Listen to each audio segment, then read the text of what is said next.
পাবনায় কমেছে নিত্যপণ্যের বাজার দর। বাজার ঘুরে আরো জানাচ্ছেন সহকর্মী এস এ আসাদ। আমি এই মুহূর্তে দাঁড়িয়ে আছি পাবনার বড় বাজার, যে বাজারে সকাল থেকে প্রতিনিয়ত কাঁচা বিভিন্ন সবজির সরবরাহ বৃদ্ধি পায় এবং ক্রেতা বিক্রেতায় মুখরিত হয়ে ওঠে সকাল থেকে।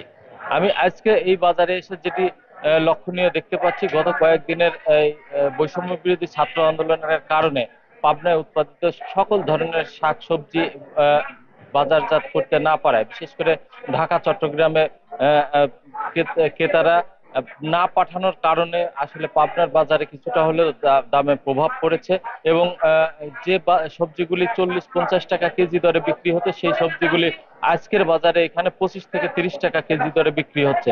তো এ ধরনের সবজিগুলির মধ্যে ছিল পটল 40-50 টাকা কেজি থাকলেও আজকের বাজারে 30 টাকা কেজি।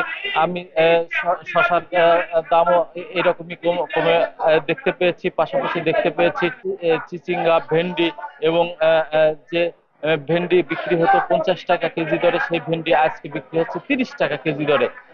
বিশেষ করে কাঁচামরিচের, যে কাঁচামরিচ 300 টাকা কেজি দরে ছিল, সেই কাঁচামরিচ আজকে বাজারে বিক্রি হচ্ছে প্রতি কেজি 120 টাকা দরে। তো এই এই বিষয়টা নিয়ে আমি কথা বলেছিলাম উৎপাদনকারী, সবজি উৎপাদনকারী কৃষকদের সাথে। কৃষকরা আমাদের যেমনটি জানিয়েছেন, আসলে তারা তাদের উৎপাদিত পণ্য বাজারজাত করতে না পারার কারণেই, বিশেষ করে ঢাকা চট্টগ্রামে তাদের গাড়ি না পাঠানোর কারণেই এই বাজারের দাম কিছুটা পড়ে গেছে এবং স্থানীয় বাজারে তার সরবরাহ কিছুটা বৃদ্ধি পেয়েছে বলে তারা জানিয়েছেন।